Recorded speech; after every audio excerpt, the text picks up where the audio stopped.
नमस्कार. बायबलमधल्या काही अध्यायांबद्दल नेहमीच एक गूढ वाटत आलंय, नाही का? त्यातलाच एक म्हणजे प्रकटीकरण 12. आज आपण ह्याच अध्यायाचा अर्थ उलगडणार आहोत. चला तर या स्वर्गीय नाटकात लपलेल्या रहस्यांचा शोध घेऊया. बघा, काय जबरदस्त आणि गूढ दृश्य आहे नाही का? हे जणू काही एक वैश्विक कोडं आहे आणि आज आपण उपलब्ध स्रोतांच्या आधारे या कोड्याचं एक एक तुकडा जोडून त्याचा अर्थ शोधण्याचा प्रयत्न करणार आहोत. बरं, मग ही भविष्यवाणी समजून घेण्यासाठी सगळ्यात आधी आपल्याला या नाटकातली मुख्य पात्र कोण आहेत हे ओळखून घ्यावं लागेल. या कथेमध्ये 3 मुख्य प्रतीका आहेत: स्त्री, बालक आणि अजगर. चला मग बघूया की या व्याख्येनुसार या प्रत्येकाचा अर्थ नेमका काय होतो. तर पहिली आहे स्त्री.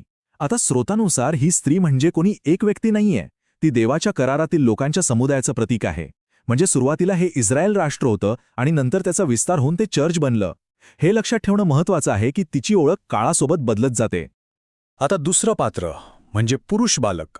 याबद्दल तर स्रोतांमध्ये कोणतीही शंका ठेवलेली नाही. हे स्पष्टपणे येशू ख्रिस्त आहेत आणि त्यांचं स्वर्गात जाणं ही या भविष्यवाणीतली एक अत्यंत महत्त्वाची घटना आहे, एक टर्निंग पॉइंट जो पुढच्या सगळ्या घटनांना सुरुवात करून देतो. आणि मग येतो या कथेतला खलनायक, तो मोठा लाल अजगर. हा अजगर म्हणजे सैतान, तोच जो अगदी सुरुवातीपासून देवाच्या योजनेत विघ्न आणायचा प्रयत्न करतोय. आणि त्याचं मुख्य लक्ष कोण? तर तेच बालक आणि स्त्री. आणि इथेच तो महत्त्वाचा बदल आहे ज्याबद्दल आपण आधी बोललो. स्रोतांनुसार स्त्रीची ओळख सुरुवातीला फक्त इस्रायल राष्ट्रापुरतीच होती, पण बालकाच्या जन्मानंतर ती ओळख विस्तारते आणि त्यात जगभरातले सर्व विश्वासणारे म्हणजे चर्च सामील होतात. ठीक आहे, तर आता आपल्याला पात्र कोण आहेत हे कळालंय. आता आपण या व्याख्येच्या अगदी गाभ्याकडे वळूया. आणि तो गाभा आहे अंतिम आठवडा, म्हणजेच शेवटच्या 7 वर्षांची एक भविष्यवाणीची टाईमलाईन. तर मुद्दा असा आहे की ही शेवटची 7 वर्ष 2 वेगवेगळ्या टप्प्यांमध्ये विभागलेली आहेत. पहिला टप्पा म्हणजे पहिले 1260 दिवस हा पृथ्वीवरच्या संतांसाठी मोठ्या छळाचा काळ असेल. आणि दुसरा टप्पा म्हणजे उरलेले 1260 दिवस हा संतांशिवायच्या जगावर देवाचा न्याय भरसण्याचा काळ असेल. चला, ही टाईमलाईन जरा सविस्तर पाहूया. या 7 वर्षांच्या सुरुवातीला श्वापद सत्तेवर येतो आणि अंतिम संघर्षाला तोंड फुटतं. पहिल्या अर्ध्या भागात म्हणजे 1260 दिवस चर्चवर प्रचंड छळ होतो. मग येतो मध्यबिंदू, 7वा करणा वाचतो आणि पहिलं पुनरुत्थान होतं. यानंतर दुसऱ्या अर्ध्या भागात न्यायाच्या 7 पिढा पृथ्वीवर येतात आणि या 7 वर्षांचा शेवट होतो तो आर्मगेडॉनच्या युद्धाने आणि श्वापदाच्या अंतिम न्यायाने. सगळा क्रम ठरलेला आहे. या सगळ्या मोठ्या छळाच्या काळात एका खास गटाची भूमिका खूप महत्त्वाची आहे. स्रोतांनुसार हा गट एक संरक्षक म्हणून काम करतो. कोण आहे हा गट? चला पाहूया. तर हा गट आहे 1,44,000 लोकांचा. आणि इथे एक गोष्ट लक्षात घ्यायला हवी. स्रोत अगदी स्पष्टपणे सांगतो की हा आकडा प्रतिकात्मक नाहीये. ही खरोखरच 1,44,000 लोकांची संख्या आहे ज्यांची एक विशेष भूमिका आहे. बरं, मग काय आहेत या 1,44,000 लोकांची वैशिष्ट्य?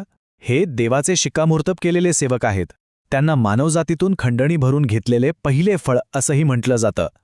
यांना 2 साक्षीदार म्हणूनही ओळखलं जातं आणि ते कोकरात जिथे जाईल तिथे त्याच्या मागे जातात. त्यांचं मुख्य काम काय?